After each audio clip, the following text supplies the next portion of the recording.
Hi everyone, welcome back to our channel, and today we'll be reading the story Dragonfly's Tale.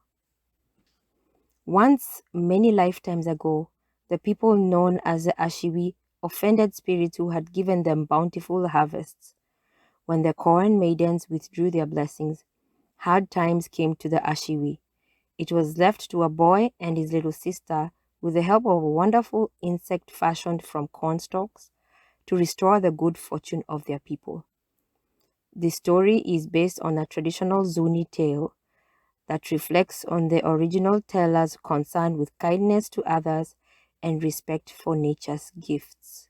So I hope you enjoy the story. Stick with us till the end.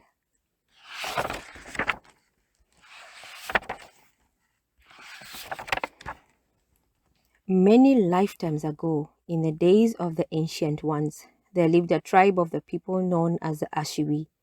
Their village was called Hawiku, and it sat at the top of a hill. The houses were built side by side, one upon another, in the shape of a great honeycomb. Two powerful spirits, the maidens of the white and yellow corn, watched over the village. Each spring, they sent warm winds to chase away the snow. In summer, they brought friendly rains to nourish the cornfields of Hawiku. The corn plants grew straight and strong with the corn maidens' blessings. Year after year, the people harvested more than they could eat, and the storerooms overflowed with corn. One day, after the last ripe corn had been gathered and stored away, a group of children had a mud fight. Their laughter echoed down the narrow streets as they playfully threw lumps of dirt and mud. The head chief of the tribe saw their game. Watching the children play, he thought of a plan to show off his people's wealth. He called a meeting of all the elders to share his scheme. The Ashiwi must celebrate their richest harvest with a mock battle, announced the chief. Our weapons will be made of bread, butter, and dough. Let us invite our neighbors to take part. How they will envy our prosperity when they see us using our food for play. Yes, yes, agreed the elders. Let us begin, and they praised the cleverness of their leader.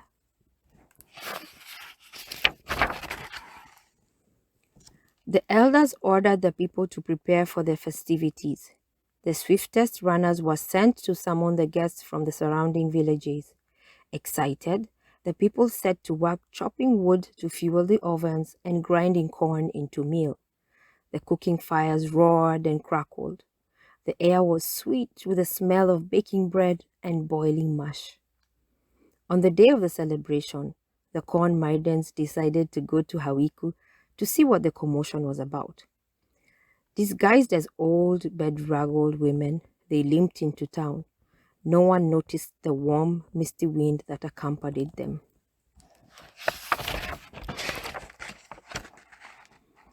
At the crowded village plaza, the corn maidens paused to look around. Everywhere they saw bowls and baskets filled with butter and dough. Mounds of cakes steamed in the windows. Stacks of bread covered the housetops. A boy and his little sister sat nearby, munching corn cakes drenched in honey. When they saw how ragged and hungry the two women looked, they held out their hands to offer them some food. But one of the elders quickly snatched it away. Good food should not be wasted on beggars, he scolded. These women are too lazy to grow their own corn. They are like hungry coyotes looking for an easy meal.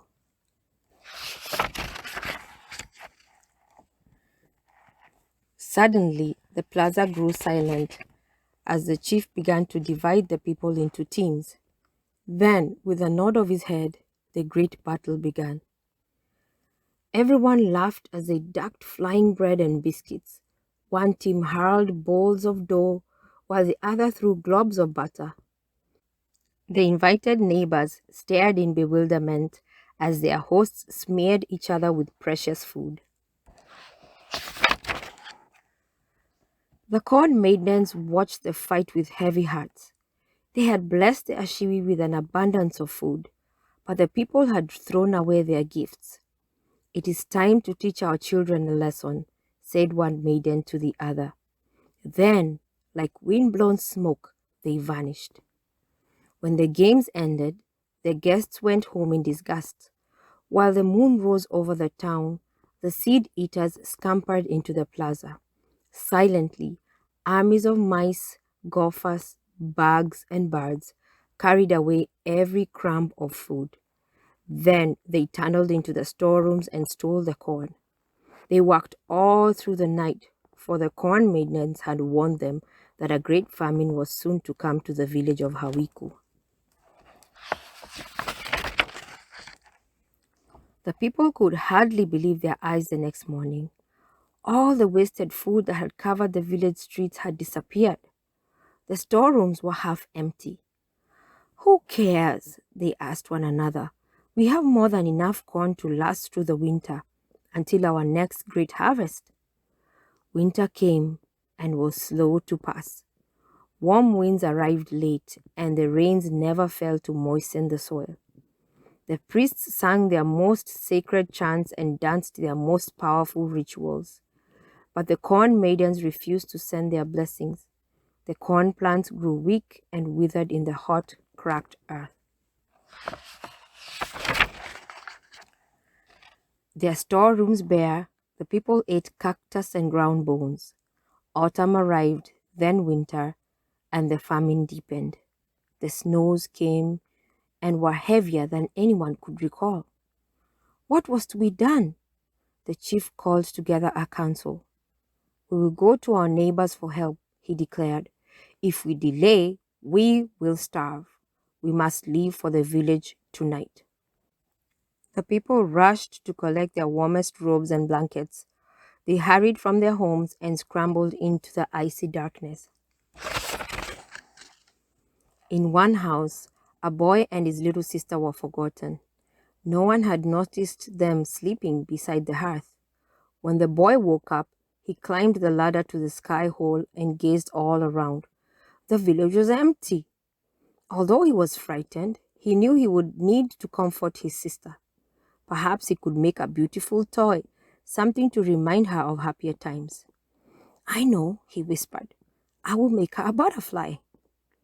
While the little girl slept, the boy set to work.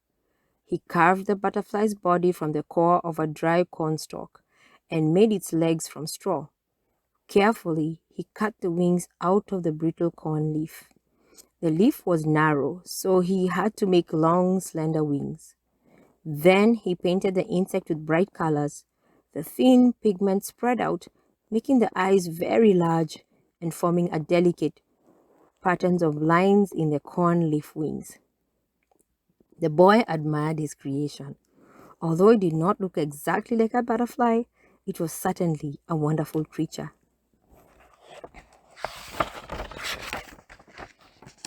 When she heard that they were alone in the village, the little girl began to cry. But the cornstalk creature helped her forget her sadness. All day she played with the beautiful toy, which twirled round and round at the end of a long thread. That night, just before sleep, the child said to the creature, "Please fly away and find us some food to eat." For a moment, it seemed the brittle wings fluttered, as if the toy had heard her request. Later, while his sister slept, the boy heard a soft buzzing sound. "Tlee-nee-nee," it said. "Let me go." Looking up, he saw his butterfly spinning in the moonlight. Its wings were beating wildly. He reached out to calm the strange creature, then carefully untied it. "Tlee-nee-nee-nee," hummed the insect, darting around the room. With a twang like a bowstring, it shot straight up through the sky hole and soared into the night. The creature flew south to the land of everlasting summer, where the corn maidens lived. When he neared their home, he was tired from his long journey. For an instant, he rested upon the silken tassel of a corn plant. Then he flew to another, and in this way, he finally came to the corn maiden's dwelling. The creature found the two spirits strolling through the green fields. He told them all about the boy and his sister. "We will gladly help the two little ones," said the maiden of the yellow corn. "There was once a time when they offered us food. We have not forgotten their kindness." Then the maidens summoned their messengers and directed them to deliver food to the children. The creature thanked the corn maidens and happily hummed his way back to Hawiku. When the children woke up, the house was filled with baskets of beans and squash, a mound of corn reaching to the ceiling. The boy and his sister danced for joy. But where was the cornstalk creature? The little girl found him in the dark corner, perched on a painted jar. He sat very still, as though he knew nothing at all about the mysterious food delivery. Brother and sister had plenty to eat in the days that followed. As time passed, winter waned. A warm wind blew in from the south and melted away the snow.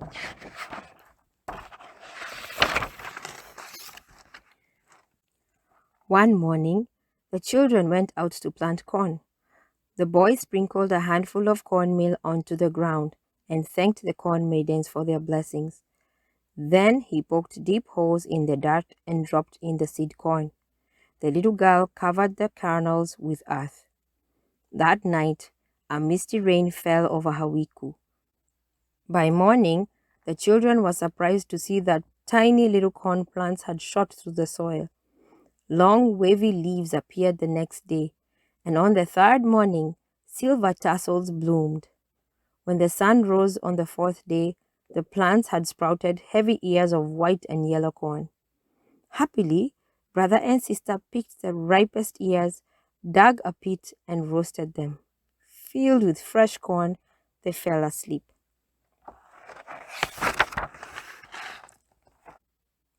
As the children slept, the Ashiwi returned to Hawiku. Humbled by the great famine, they had come to replant their fields, hoping for an ample harvest. When they saw the ripening corn, the people were astonished.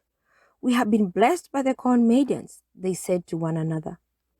One of the elders had noticed the brother and sister sleeping at the edge of the cornfield. The little girl was holding a wonderful toy, an insect made of cornstalk. "These two children are the ones who have been blessed," he declared. The chief stepped forward. "Let us honor the corn maidens and let us learn from the children who have received their gifts," he said. "Then perhaps we, too, may share in the blessing." From then on, the people were careful not to take the corn maidens' gifts for granted. They respected the boy and his sister and learned their ways of kindness. The cornfields thrived and all the Ashiwi prospered. And what became of the cornstalk creature? To this day, in early summer, when the corn is beginning to bloom, he appears. Never content with his resting place, he hums from one corn tassel to the next. He is known as Dragonfly. The end. I hope you enjoyed this story, and remember to always be kind to those that we meet. And it's important to also be grateful for everything that we have. So I hope I'll see you on the next one. Take good care of yourself. Peace. Please like, share, and subscribe for more awesome stories. Thank you.